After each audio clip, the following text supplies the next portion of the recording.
പരിശുദ്ധാത്മാവേ എന്നിൽ വന്നു നിറയണമേ. പരിശുദ്ധാത്മാവേ കൃപ ചൊരിയണമേ.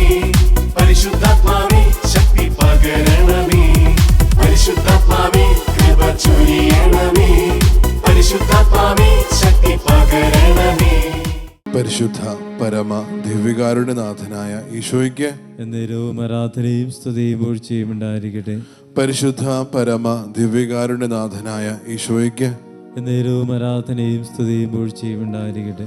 പരിശുദ്ധ പരമ ദിവ്യകാരുണ്യനാഥനായ ഈശോയ്ക്ക് എന്നേരവും ആരാധനയും സ്തുതിയും വീഴ്ചയും ഉണ്ടായിരിക്കട്ടെ.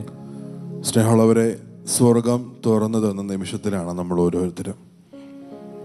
ഒരുപക്ഷെ വിദൂരങ്ങളിലായിരുന്നിട്ട് നമ്മൾ ഓരോരുത്തരും ഒരുമിക്കുന്നുണ്ടെങ്കിൽ നാഥൻ്റെ കൂടെ നമ്മുടെ വേദനകളിലും സങ്കടങ്ങളിലും അല്ലെങ്കിൽ നമ്മുടെ ഓരോ ആശ്വാസവാക്കിൽ പോലും ഇന്ന് ഈ ഒരു നിമിഷം ദൈവസന്നിധിയിൽ നമ്മൾ ഓരോരുത്തരും ഒരുമിക്കുന്നുണ്ടെങ്കിൽ അതിന് ഏറ്റവും വലിയ കാരണം തമ്പുരാൻ തന്നെയാണ്. നമ്മുടെ ജീവിതത്തിൽ പല ആവർത്തി പല കാര്യങ്ങളും നമ്മൾ പറഞ്ഞു വെക്കുന്നുണ്ടെങ്കിലും ആ ഒരു സ്നേഹബോധത്തിൽ നമ്മൾ പലപ്പോഴും മാറിപ്പോകുന്നുണ്ടെങ്കിലും ഓർക്കേണ്ട ഒരു കാര്യം, ഞാൻ എത്രയൊക്കെ ഈ സ്നേഹത്തിൽ നിന്ന് മാറിപ്പോയാലും അവൻ എന്നെ തേടി വരും. ഞാൻ എത്രയൊക്കെ ഈ സ്നേഹത്തിൽ നിന്ന് അകന്നു പോയാലും അവൻ എന്നെ തേടി വരും. ഓരോ നിമിഷവും സുവിശേഷം വായിക്കുമ്പോഴും തിരുവചനത്തിലൂടെ നമ്മൾ കണ്ണോടിക്കുമ്പോഴും എപ്പോഴും കാണിക്കുന്നത് തന്നെയാണ്, സ്നേഹം ഓരോ നിമിഷവും നമ്മളെ തേടി വരുന്നുണ്ട്. ജീവിതത്തിൽ പലപ്പോഴും നമ്മുടേതായുള്ള കുറ്റബോധങ്ങളിലേക്ക് നമ്മളായിരിക്കുമ്പോഴും തമ്പുരാനിൽ നിന്ന് എത്രയോ അകലെയാണ് നമ്മളെന്നൊക്കെ ചിന്തിക്കുമ്പോഴും ഓർക്കേണ്ട ഒരു കാര്യം, ദൈവസ്നേഹം നമ്മളെ ഓരോ നിമിഷവും തേടിയെത്തുന്നുണ്ട്. പക്ഷേ ആ ഒരു സ്നേഹത്തിൽ വസിക്കുവാനും വ്യാപരിക്കാനും നമുക്ക് ഓരോരുത്തർക്കും പറ്റുന്നുണ്ടോ എന്നുള്ള കാര്യം നമ്മൾ ഓരോരുത്തരും ഓർക്കേണ്ടതുണ്ട്. കാരണം നാഥൻ നമ്മൾ ഓരോരുത്തരെയും ആ സ്നേഹത്തിൽ ഒരുമിപ്പിക്കുന്നുണ്ട്. ആ സ്നേഹത്തിൽ നമ്മൾ ഓരോരുത്തരെയും ചേർത്ത് പിടിക്കുന്നുണ്ടെങ്കിൽ ആ സ്നേഹം തിരിച്ചറിയാൻ നമ്മൾ ഓരോരുത്തരും കടപ്പെട്ടവരാണ്. ലൂക്കായുടെ സുവിശേഷത്തിൽ കാണാതായ ഓരോന്നിൻ്റെ ഉപമ പറഞ്ഞു വെക്കുമ്പോൾ ഇത്രത്തോളം ആ ഒരു കാണാതായതിന് വേണ്ടിയല്ല, അതിനപ്പുറത്തോട്ട് അത് കിട്ടിക്കഴിയുമ്പോൾ അവരുടെ ജീവിതത്തിലുള്ള സന്തോഷം. ഒരുപക്ഷെ സുവിശേഷം ഓരോ ഭാവിയുടെ മുമ്പിൽ വയ്ക്കുന്ന ഏറ്റവും വലിയ പ്രത്യാശയുടെ സുവിശേഷം എന്ന് പറയുന്നതും അത് തന്നെയാണ്. അനുഭവിക്കുന്ന ഭാവിയേക്കാൾ സ്നേഹമുള്ളവർ, ഈ ഒരു തിരുവചനം നമ്മുടെ ഓരോരുത്തരും ജീവിതത്തിലേക്ക് സ്വീകരിക്കണം. കാരണം ഓരോ നിമിഷവും സ്നേഹത്തോടെ നമ്മൾ ഓരോരുത്തരെയും ചേർത്ത് പിടിക്കുന്നുണ്ട്. സ്നേഹത്തോടെ നമ്മൾ ഓരോ നിമിഷവും അവിടുന്ന് പൊതിഞ്ഞു പിടിക്കുന്നുണ്ട്. ഈ കരുണയുടെ മണിക്കൂറിൽ നമ്മൾ ഓരോരുത്തരുമായിരിക്കുമ്പോൾ എത്രത്തോളം നമ്മൾ ഓരോരുത്തരെയും ആ ഒരു സ്നേഹത്തിൽ തമ്പുരാൻ നമ്മളെ ചേർത്ത് പിടിക്കുന്നുണ്ട്. എത്രത്തോളം ഈ സ്നേഹത്തിലേക്ക് കടന്നു വരാൻ നമ്മൾ ഓരോരുത്തരെയും അവിടുന്ന് ക്ഷണിക്കുന്നുണ്ട്. സ്നേഹമുള്ളവരെ, ഭൂമിയിലുള്ള ഓരോ മനുഷ്യരും ഒരു കൃപയുടെ മണിക്കൂറിൽ നമ്മൾ ഓരോരുത്തരും അവിടുത്തെ കരുണ ആഘോഷിക്കുമ്പോൾ, പ്രഘോഷിക്കുമ്പോൾ ജീവിതത്തിലേക്ക് തമ്പുരാൻ തരുന്ന ഏറ്റവും വലിയ പ്രത്യാശ എന്ന് പറയുന്നത് ഈ ഒരു പ്രേക്ഷിതത്വമാണ്. ഈ പ്രേക്ഷിത യാത്രയിലല്ല, ഈ പ്രേക്ഷിത ദൗത്യം നമ്മൾ ഓരോരുത്തരും ജീവിതത്തിൽ സ്വീകരിക്കാനാണ് തമ്പുരാൻ ആവശ്യപ്പെടുക. ഓർക്കുക, ഓരോ നിമിഷവും സ്നേഹത്തോടെ നമ്മൾ ചേർത്ത് പിടിക്കുന്നുണ്ട്. പക്ഷേ ആ ഒരു സ്നേഹത്തിൽ നമുക്ക് ഓരോരുത്തർക്ക് വ്യാപരിക്കാൻ പറ്റുന്നുണ്ടോ എന്നത് നമ്മുടെ ഓരോരുത്തരുടെയും ഹൃദയങ്ങൾ നമ്മൾ ഓരോരുത്തരും പരിശോധിക്കേണ്ടതാണ്. സുവിശേഷത്തിൽ അങ്ങോളം ഇങ്ങോളം ഒരു കൃപയുടെ മണിക്കൂറിനെ പറ്റിയിട്ടല്ല, സ്വർഗം നമ്മളോട് കരുണ കാണിക്കുന്ന ഓരോ നിമിഷവും നമ്മളും നമ്മുടെ ജീവിതത്തിൽ അതുപോലെ തന്നെ തുടരാൻ കടപ്പെട്ടവരാണ്, വിളിക്കപ്പെട്ടവരാണ്. എത്രത്തോളം ആ ഒരു സ്നേഹം നമ്മളെ പിന്തുടരുന്നുണ്ട്, എത്രത്തോളം ആ ഒരു കാരുണ്യത്തിൽ വ്യാപരിക്കാൻ തമ്പുരാൻ നമ്മൾ ഓരോരുത്തരും വിളിക്കുന്നുണ്ട്, ചേർത്ത് പിടിക്കുന്നുണ്ട്. ഇത് ഈ തിരുവരുളിക്കയുടെ മുമ്പിൽ നമ്മൾ ഓരോരുത്തരും അവർ നമ്മളോട് കാണിക്കുകയും കാണിച്ചു കൊണ്ടിരിക്കുകയും ചെയ്യുന്ന കരുണയെപ്പറ്റി ധ്യാനിക്കുമ്പോൾ, വിചിന്തനം ചെയ്യുമ്പോൾ ഓർക്കേണ്ട ഒരു കാര്യം, അവിടുന്ന് എന്നോട് ഓരോ നിമിഷവും കരുണ കാണിക്കുന്നുണ്ട്, സ്നേഹത്തോടെ ചേർത്ത് പിടിക്കുന്നുണ്ട്.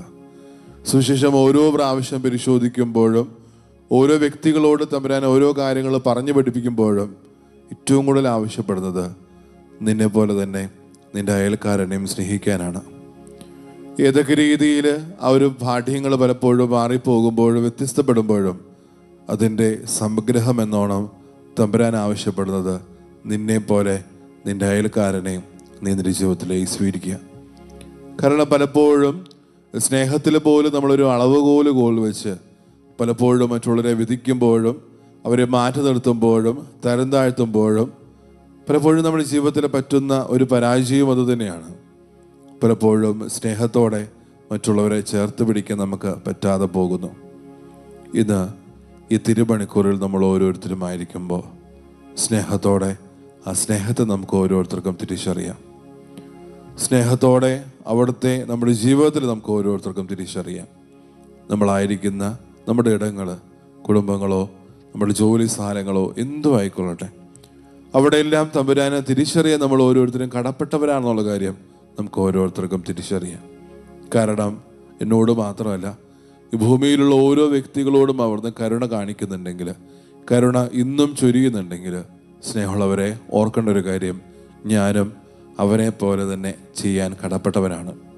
സമരിയാക്കാരൻ ഉപമയിൽ ആ ഒരു വ്യക്തികൾ പല കാര്യങ്ങളും പറഞ്ഞു വെക്കുമ്പോൾ സമരിയാക്കാരൻ യഥാർത്ഥത്തിൽ ആ ഒരു മനുഷ്യനോട് കരുണ കാണിച്ചു എന്ന് പറയാൻ പോലും പറ്റാത്ത അവസ്ഥയിൽ അവർ നിന്ന് കുഴങ്ങുമ്പോൾ തമ്പുരാൻ ചോദിക്കുന്ന ഒരു കാര്യമുണ്ട്, ആരാണ് യഥാർത്ഥത്തിൽ ആ ഒരു മനുഷ്യൻ്റെ അയൽക്കാരൻ? ഒരു ചോദ്യമായിട്ട് തന്നെയാണ് തിരിച്ച് ചോദിക്കുന്നത്. പക്ഷേ അതിന് ഉത്തരമായിട്ട് അവർ പറഞ്ഞു വെക്കുന്നത് എല്ലാവരോടും ഉള്ളൊരു കാര്യമാണ്, അത് അവനോട് കരുണ തോന്നിയവൻ അല്ലെങ്കിൽ കരുണ കാണിച്ചവരെന്നാണ്. സ്നേഹമുള്ളവരെ, ജീവിതത്തിൽ പലപ്പോഴും ചേർത്ത് പിടിക്കേണ്ടതായിട്ടുള്ള ഒത്തിരി പേര് നമ്മുടെ ജീവിതത്തിലുണ്ടാകും. അതൊരു പക്ഷേ നമ്മുടെ ഒരു സഹായമായിട്ട് മാത്രമല്ല, നമ്മുടെ പ്രാർത്ഥനയിലൂടെയോ അല്ലെങ്കിൽ ആത്മീയമായിട്ട് പലപ്പോഴും മറ്റുള്ളവരെ ചേർത്ത് പിടിക്കേണ്ടതായിട്ടുള്ള അവസ്ഥകൾ നമ്മുടെ ജീവിതത്തിലും കടന്നു വരും. ഓർക്കേണ്ട ഒരു കാര്യം, നമ്മൾ എത്രത്തോളം അവരോരോരുത്തരും ചേർത്ത് പിടിക്കുന്നുണ്ട്, നമ്മൾ എത്രത്തോളം ഓരോ വ്യക്തികളുടെയും ജീവിതത്തിൽ കരുണ വർഷിക്കുന്നുണ്ടെന്നുള്ള കാര്യം നമ്മൾ ഓരോരുത്തരും ഓർക്കണം. കാരണം തിരുവരുളിക്കയുടെ മുമ്പിൽ നമ്മൾ ഓരോരുത്തരുമായിരിക്കുമ്പോൾ അത്രത്തോളം നമ്മൾ ഓരോരുത്തരെയും സ്നേഹിക്കുകയും ചേർത്ത് പിടിക്കുകയും ചെയ്ത സ്നേഹത്തിന് മുമ്പിലാണ് നമ്മൾ ഓരോരുത്തരും. നമ്മുടെ ജീവിതത്തെ തന്നെ ഈ ഒരു നിമിഷം പരിശോധിക്കാം. നമ്മുടെ നിയോഗങ്ങൾ, പ്രാർത്ഥനകൾ, ഹൃദയാഭിലാഷങ്ങളെല്ലാം ഈ ഒരു നിമിഷം ദൈവസന്നിധിയിലേക്ക് ചേർത്ത് വയ്ക്കുന്നതോടൊപ്പം തന്നെ നമ്മൾ തന്നെ പൂർണ്ണമായി തമ്പുരാനെ വിട്ടുകൊടുക്കാം. എത്രത്തോളം നമ്മൾ ഓരോരുത്തരെയും അവിടുന്ന് സ്നേഹത്തോടെ ചേർത്ത് പിടിക്കുന്നുണ്ട്, എത്രത്തോളം ആ ഒരു കാരുണ്യം നമ്മുടെ ജീവിതത്തിലേക്ക് ഓരോ നിമിഷവും ചൊരിയുന്നുണ്ട്. സ്നേഹമുള്ളവരെ, സുവിശേഷത്തിൽ നല്ല സമരിയാക്കാരൻ്റെ ഉപമയിൽ പറഞ്ഞതുപോലെ ദൈവത്തെ ഏറ്റവും കൂടുതൽ അറിയാനും അല്ലെങ്കിൽ ആ ഒരു സ്നേഹബാധ്യത തുടരുകയും ചെയ്ത വ്യക്തിയാണ് ഞാൻ എന്താണ് ചെയ്യേണ്ടതെന്ന് ചോദിക്കുന്നത്. പലപ്പോഴും നമ്മുടെ ജീവിതത്തിലെ പല കാര്യങ്ങളും നമ്മൾ ആവർത്തിക്കുമ്പോഴും നമ്മുടെ മനസ്സിലേക്ക് വരുന്നൊരു കാര്യമാണ്, ഞാൻ യഥാർത്ഥത്തിൽ എന്ത് ചെയ്താലാണ് ദൈവത്തെ കുറെ കൂടി സ്നേഹിക്കാൻ പറ്റുന്നത്? അതിന് ഏറ്റവും വലിയ ഉത്തരവാണ് നമ്മൾ നമ്മുടെ സഹോദരങ്ങളോട് കരുണ കാണിക്കുക എന്നത്. കാരണം ഏതൊക്കെ ഒരു അറ്റം വരെ പോയാലും പലപ്പോഴും ഈ ഒരു സ്നേഹം, ഈ ഒരു കാരുണ്യം നമ്മളെ തേടിയെത്തുന്നുണ്ടെങ്കിൽ നമ്മുടെ ജീവിതത്തിലൂടെയും ആ ഒരു പ്രേക്ഷിത ദൗത്യം നമ്മൾ ഓരോരുത്തരും തുടരാൻ കടപ്പെട്ടവരാണ്. നമ്മുടെ ജീവിതത്തിലൂടെ ആ ഒരു കാരുണ്യ വഴി പലപ്പോഴും നമ്മുടെ ജീവിതത്തിലൂടെ തുടരാൻ നമ്മൾ ഓരോരുത്തരും കടപ്പെട്ടവരാണ്. സ്നേഹമുള്ളവരെ, ഈ ഒരു നിമിഷം നമ്മുടെ നിയോഗങ്ങളും പ്രാർത്ഥനകളെല്ലാം ഈ ഒരു ആൾത്താരകളിൽ ചേർത്ത് വയ്ക്കുന്നതോടൊപ്പം തന്നെ നമ്മളെയും ആ സ്നേഹത്തിൽ തമ്പുരാൻ പൊതിഞ്ഞ് പിടിക്കുന്നുള്ള കാര്യം നമുക്ക് ഓരോരുത്തർക്കും ഓർക്കാം. നമ്മുടെ പ്രാർത്ഥന നിയോഗങ്ങൾ, നമ്മുടെ ഹൃദയാഭിലാഷങ്ങൾ പലപ്പോഴും ദൈവമേ എന്നോടും എൻ്റെ നിയോഗങ്ങളുടെ മേലും എൻ്റെ പ്രാർത്ഥനകളുടെ മേലും കരുണ തോന്നണമേ എന്ന് മറ്റാരെയും കാണാതെ നമ്മൾ പ്രാർത്ഥിക്കുമ്പോൾ നമ്മുടെ സ്വകാര്യ ജീവിതത്തിലെ പല ദുഃഖങ്ങളും എനിക്കും തമ്പുരാനെ മാത്രം അറിയാവുന്ന പല ഇടവേളകളിലും നമ്മൾ പറഞ്ഞു പോകുന്നതാണ്, എന്നോട് കരുണ തോന്നണമേ നാഥാന്ന്. സ്നേഹമുള്ളവരെ, ഒരു നിമിഷം തിരിച്ചറിയാം എത്രത്തോളം നമ്മൾ ഓരോരുത്തരും അനുഗ്രഹിക്കപ്പെട്ടവരാണെന്ന്, എത്രത്തോളം നമ്മൾ ഓരോരുത്തരെയും തമ്പുരാൻ ചേർത്ത് പിടിച്ച നിമിഷങ്ങളാണെന്ന് തിരിച്ചറിവിലേക്ക് എത്താം. കാരണം എന്നോട് കരുണ കാണിച്ചതുപോലെ ഞാനും കരുണ കാണിക്കാൻ കടപ്പെട്ടവരാണ്. കാരണം കാരുണ്യത്തിൻ്റെ ഏറ്റവും വലിയ മാതൃക എന്ന് പറയുന്നത് പിതാവായ ദൈവം തന്നെയാണ്. പറയുന്നത് എങ്ങനെയാണ്? സ്വർഗസ്ഥനായ നിന്റെ പിതാവും കരുണയുള്ളവനായിരിക്കുന്ന പോലെ നീയും കരുണയുള്ളവനായിരിക്കുക. സ്നേഹമുള്ള ഒരു നിമിഷം ഭൂമിയിലുള്ള ഓരോ വ്യക്തികൾക്കും വേണ്ടി കരുണ ചൊരിയപ്പെടാൻ വേണ്ടി നമ്മൾ പ്രാർത്ഥിക്കുമ്പോൾ, ഈ ജപമാലയുടെ നമ്മുടെ നിയോഗങ്ങളും പ്രാർത്ഥനകളെല്ലാം ചേർത്ത് വയ്ക്കുമ്പോൾ തിരിച്ചറിയേണ്ട ഒരു കാര്യം, ഞാനും ആ ഒരു പ്രേക്ഷിത ദൗത്യത്തിൽ മുന്നേറാൻ കടപ്പെട്ടവരാണ്. ഞാനും ആ ഒരു പ്രേക്ഷിത യാത്രയിൽ എൻ്റെ ജീവിതം സ്വയം സമർപ്പിച്ചുകൊണ്ട് അവിടുത്തെ പാതയിലാകാൻ ഞാൻ ഓരോരുത്തരും വിളിക്കപ്പെട്ടവരാണ്. നമ്മൾ തന്നെ തമ്പുരാനെ വിട്ടുകൊടുത്ത് വിശുദ്ധിയോടെ, വിശ്വാസത്തോടെ, സ്നേഹത്തോടെ നമുക്ക് പ്രാർത്ഥിക്കാം. സ്നേഹമുള്ളവരെ, ദിവ്യകാരുടെ നാഥന് ആശ്വാസം സ്വീകരിക്കാൻ നമ്മൾ ഒരുക്കുമ്പോൾ, നമ്മുടെ ഹൃദയങ്ങളെ തിരുവോസിക്ക് സമീപത്തേക്ക് ചേർത്ത് വയ്ക്കുമ്പോൾ, ഈ ഒരു കരുണയുടെ, ഈ കൃപയുടെ മണിക്കൂറിൽ ചേർത്ത് വയ്ക്കപ്പെടുന്ന എല്ലാ നിയോഗങ്ങളും പ്രാർത്ഥനകളും നമുക്ക് തമ്പുരാൻ്റെ കൈകളിലേക്ക് കൊടുക്കാം. ജീവിതത്തിൽ പലപ്പോഴും വേദന അനുഭവിക്കുന്നവരുണ്ടാവാം, സങ്കടങ്ങൾ പേർന്നവരുണ്ടാകാം, സമാധാനമില്ലാത്തവരുണ്ടാകാം, കുടുംബ പ്രശ്നങ്ങളിലൂടെ കടന്നു പോകുന്നവരുണ്ടാകാം, പരിശുദ്ധാത്മാവിൽ അറിയാൻ വേണ്ടി ആഗ്രഹിക്കുന്നവരുണ്ടാകാം, ജോലി സാധ്യതകൾ ലഭിക്കാൻ വേണ്ടി പ്രാർത്ഥിക്കുന്നവരുണ്ടാകാം. അങ്ങനെ ഒത്തിരിയേറെ കാര്യങ്ങൾക്ക് വേണ്ടി അവർ നിയോഗങ്ങളും പ്രാർത്ഥനകളും ചേർത്ത് വയ്ക്കുന്നവരെ എല്ലാവരെയും ഒരു നിമിഷം നമുക്ക് ഓർക്കാം. അവരോരോരുത്തരുടെയും ജീവിതത്തിലേക്ക് തമ്പുരാൻ്റെ അനന്തമായ കരുണ വർഷിക്കപ്പെടാൻ വേണ്ടി നമുക്ക് പ്രാർത്ഥിക്കാം. ഒപ്പം നമ്മുടെ നിയോഗങ്ങളും പ്രാർത്ഥനകളെല്ലാം ഇരൾത്താരുടെ ചേർത്ത് വയ്ക്കാം. നമ്മുടെ വ്യക്തിപരമായ നിയോഗങ്ങൾ, നമ്മുടെ ഹൃദയാഭിലാഷങ്ങൾ ഓർക്കുക. ഇപ്പോഴും പ്രാർത്ഥനകൾ ചേർത്ത് വയ്ക്കുമ്പോൾ നമ്മളും ആ പ്രാർത്ഥനയാൽ രൂപാന്തരപ്പെടേണ്ടതുണ്ട്. നമ്മൾ തന്നെ തമ്പുരാൻ്റെ മുമ്പിൽ രൂപാന്തരപ്പെടേണ്ടതുണ്ട്. നമ്മുടെ പ്രാർത്ഥനകളായിക്കോട്ടെ, അർത്ഥനകളായിക്കോട്ടെ എല്ലാം ചേർത്ത് വയ്ക്കുന്നതോടൊപ്പം തന്നെ ഈശോയെ, നിൻ്റെ ഹിതം മാത്രം, ഞങ്ങളുടെ ഹിതമല്ല, നിൻ്റെ ഹിതം ഞങ്ങളുടെ ജീവിതത്തിൽ സംഭവിക്കുവാൻ ഞങ്ങൾ ഓരോരുത്തരെയും അർഹരാക്കണമെന്ന് നമുക്ക് പ്രാർത്ഥിക്കാം.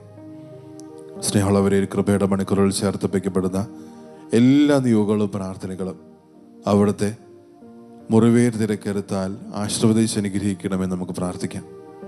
ഒപ്പം നമ്മുടെ ജീവിതത്തിലേക്കും നമ്മുടെ അനുബന്ധ ബന്ധങ്ങളിലേക്കും എല്ലാം അവിടുത്തെ അനന്തമായ കാരുണ്യം ചൊരിയപ്പെടണമെന്ന് നമുക്ക് പ്രാർത്ഥിക്കാം.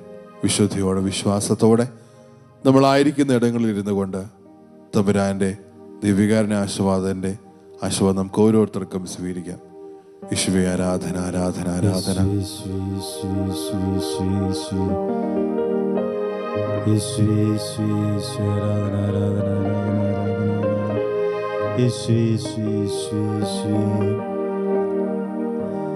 ആരാധന, ആരാധന, ആരാധന യേശുനാഥ.